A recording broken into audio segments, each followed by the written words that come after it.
Hello everyone, I am Himanshi and this is another video for things we must do during winters. जैसे ठंड में हमारी skin dry हो जाती है, हमें मॉइस्चर का ज़रूरत होता है, वैसे ही हमारे प्लांट्स के लीव्स भी ड्राई हो जाते हैं क्योंकि ठंड का जो हवा होता है वो बहुत ही ज़्यादा ड्राई होता है और ठंडा होता है, तो वो लीव्स से उनके मॉइस्चर खींच लेता है। इसीलिए ही हमें अपने सॉइल को मॉइस्ट रखना चाहिए क्योंकि आउटडोर प्लांट्स का एक्सपोजर ठंडी हवा से ज़्यादा होता है as compare to indoor plants. तो सबसे पहला चीज़ जो है आउटडोर प्लांट्स के लिए मैं यही सजेस्ट करना चाहूँगी कि आप उसकी मल्चिंग कर दें। मल्चिंग एक तरह का ब्लैंकेट है हमारे प्लांट्स के लिए, जिस जैसे कि हमें इंडोर्स में जैसे ब्लैंकेट्स की ज़रूरत होती है अपना ही वार्मथ हमें ही रिटेन करने के लिए, उस तरह से ही ये जो सॉइल का हीट रहता है उसको ट्रैप करके रखता है, जिससे कि टेम्परेचर सॉइल का बहुत ज़्यादा ना गिरे। क्योंकि आपको अपने जो सॉइल मिक्सचर है उससे जब आप मॉइस्ट रखेंगे तो प्लांट बहुत ज़्यादा ठंडा भी होगा, क्योंकि वेदर ठंडा है, टेम्परेचर कम है। तो उससे अगर आप ब्लैंकेट देंगे तो एक प्रोटेक्टिव लेयर बनेगा, जिससे कि आपका सॉइल का वार्मथ रिटेन कर पाएगा प्लांट, और प्लांट को बहुत ज़्यादा शॉक नहीं लगेगा वेदर चेंज होने से। जैसे सुबह की ओस से बहुत ज़्यादा फ़र्क पड़ता है। आउटडोर प्लांट्स के लिए आप यूज़ कर सकते हैं ड्राइड लीव्स, या फिर स्ट्रॉ यूज़ कर सकते हैं, राइस हस्क यूज़ कर सकते हैं, पेपर के टुकड़े यूज़ कर सकते हैं। अगर वो सब भी नहीं है तो आपके पास आप क्लॉथ के भी जो भी छोटे छोटे पीसेस होते हैं वो यूज़ कर सकते हैं, सिर्फ सॉइल को ढकने के लिए। और अगर आपके बहुत बड़े एरिया में है और छोटे छोटे बहुत सारे प्लांटर्स हैं तो आप उन सब के ऊपर नेट डाल सकते हैं, डायरेक्ट एक्सपोजर उसका ओपन एटमॉस्फेयर से ना हो उसके लिए।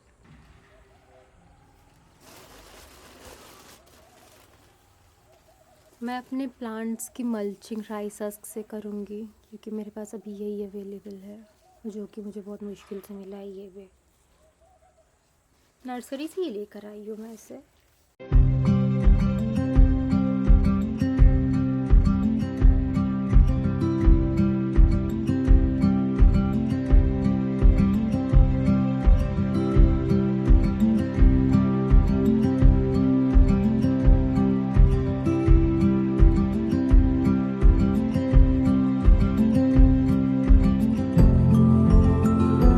स्ट्रॉबेरी के लिए राइस हस्क या फिर कोई भी एक लेयर इसलिए इम्पॉर्टेंट है क्योंकि जब इसके लीव्स ऐसे टच करेंगे इसे, क्योंकि यहाँ से ये लगी हो रखा है, जैसे ये टच करने लगेगा ना तो इस पर लगेगा फंगस, क्योंकि ये मॉइस्चर के डायरेक्ट कॉन्टैक्ट में आ जाएगा, फिर हमारा प्लांट डैमेज हो जाएगा।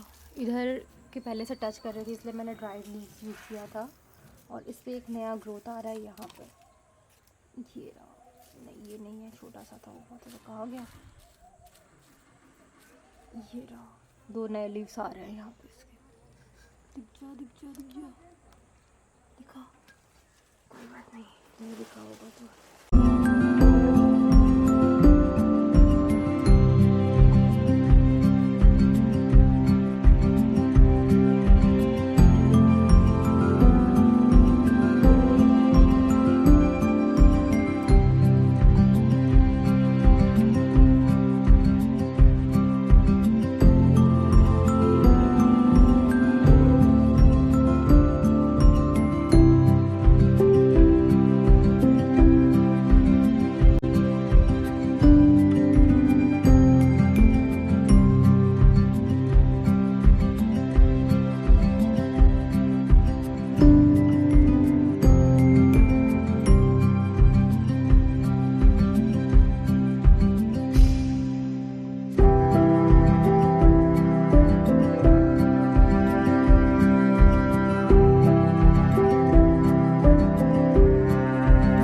काफ़ी सारे प्लांट्स हैं जिन्हें मैंने फुल डे सनलाइट में रखा है, जिन्हें मैं सिर्फ मॉर्निंग सनलाइट में रखा करती थी, क्योंकि ठंड की जो धूप होती है वो बहुत ही हल्की होती है, बहुत धीमी धीमी सी होती है। मेरे जो कुछ फिलोडेंड्रॉन्स हैं और सारे के सारे पॉथोस मैंने उन्हें इंडोर शिफ्ट कर दिया है। मेरे स्पाइडर प्लांट्स तो इंडोर पहले से थे ही, लेकिन इनका लाइट का क्वांटिटी भी कम बिल्कुल भी नहीं होना चाहिए। इन्हें लाइट भी पर्याप्त चाहिए, ब्राइट लाइट चाहिए, लेकिन इन्हें ठंड का एक्सपोजर नहीं होना चाहिए। जो कोल्ड विंड्स हैं इन्हें नहीं छूने चाहिए, और इनका सॉइल मॉइस्ट होना चाहिए। लेकिन जैसे ही मैंने जो भी आपको कहा है आउटडोर प्लांट्स के लिए, उसे आप एक साइड रख सकते हैं। और इंडोर प्लांट्स की जब आप बात करते हैं, जैसे रबर प्लांट्स हो गए, पॉथोस हो गए, स्पाइडर प्लांट हो गए, फिलोडेंड्रॉन हो गए, सक्यूलेंट्स हो गए, इनकी सॉइल कम्प्लीटली ड्राई होने दीजिए, क्योंकि आप इसे इंडोर्स रखें हैं। और हाँ, इसे आप किसी भी ब्लोअर या हीटर के पास ना रखें, क्योंकि वो भी बहुत ज़्यादा ड्राई कर देता है। और इंडोर्स में लाइट की थोड़ी तो कमी होगी ही, डायरेक्ट सनलाइट अगर नहीं मिल रहा है इन्हें तो लाइट की इन्हें कमी होगी। और उसके बाद फिर इनका जो सॉइल है बहुत स्लोली ड्राई होगा। तो आप जब सॉइल कम्प्लीटली ड्राई हो जाता है फिर 1-2 दिन आप वेट कीजिए, उसके बाद उसमें डालिए पानी। और अभी आप जितने भी इंडोर प्लांट्स हैं उसमें किसी भी तरह का खाद ना डालें, क्योंकि प्लांट्स को बहुत ज़्यादा स्ट्रेस हो जाता है, उनका काम बढ़ जाता है और अभी उन्हें चाहिए आराम। जैसे मैंने लास्ट वीडियो में बताया था, बहुत सारे प्लांट्स जो हैं डॉर्मेंसी पीरियड में चले जाते हैं।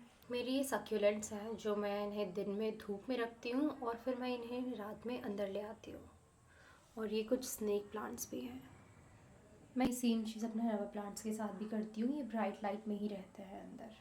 मेरे लगभग सारे फिलोडेंड्रॉन हैं मैंने इंडोर शिफ्ट कर दिया है। ये सारे पॉथोस हैं मेरे जिन्हें मैंने अंदर शिफ्ट कर दिया है। और ये दिन का लाइट है, इन्हें दिन में पर्याप्त लाइट मिल जाता है क्योंकि ये साउथ ईस्ट फेसिंग विंडो है। मेरे सिंगोनियम के लीव्स भी कर्ल हो रहे थे तो मैंने सिंगोनियम को भी इंडोर शिफ्ट कर दिया है। सिर्फ कुछ फिलोडेंड्रॉन्स हैं, जैसे ये ज़ैनर्डो हो गया, हार्ट लीफ फिलोडेंड्रॉन। इनके लीव्स के साइज़ में बहुत फ़र्क पड़ रहा था, इसलिए मैं इन्हें दिन में धूप में रखती हूँ और शाम होती है मैं उन्हें अंदर ले आती हूँ। और मेरे पास ये पोर्टुला का मॉस रोज़, इनकी भी वैरायटी काफ़ी सारी थी, तो मैं इन्हें ये करने वाली हूँ, मैं इन्हें पूरी तरह से प्रून कर दूँगी और जो मोटे और जो ब्रांच स्टेम्स हैं मैं सिर्फ उन्हें ही रखूँगी। और मुझे ये पॉट्स चाहिए क्योंकि ये इसमें डॉर्मेंसी पीरियड में चले जाएंगे और अगर आप इनकी प्रूनिंग नहीं करते हैं तो ये पूरी तरह से मर भी सकते हैं ठंड के टाइम पे। तो मैं इसमें कुछ दूसरे प्लांट्स उगाने वाली हूँ इन प्लांटर्स में, इसलिए मैं इन्हें प्रून करके छोटे से कंटेनर में रख लूँगी ताकि जब समर आएगा तो मैं वापस से इसे उगा लूँगी। तो ये वीडियो में मैंने ऑलमोस्ट सारे प्लांट्स कवर कर लिए हैं इंडोर के।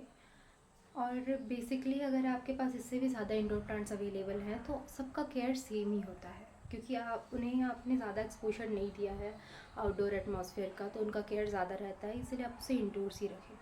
बस उसकी जो लाइट है वो ब्राइट होनी चाहिए, इनडायरेक्ट होनी चाहिए, और उसका सॉइल कम्प्लीटली ड्राई होने दें बिफोर वाटरिंग इट अगेन। और बाकी जो वीडियोस हैं मैं वो विंटर फ्लावर्स के बारे में बनाऊँगी। Thank you.